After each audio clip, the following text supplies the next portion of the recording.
Hi! We're eating, nakakain ako ng mahiwagang fruits. Ito yung kakainin ko today kasi ako ay may sipon. Ito ay mataas ito sa vitamin C.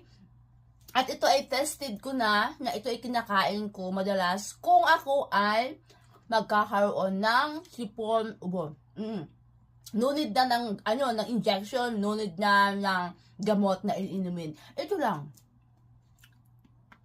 Nakakaubos ako nito ng 2. Kasi super sarap talaga niya. At saka ang taas niya sa vitamin C. Diba?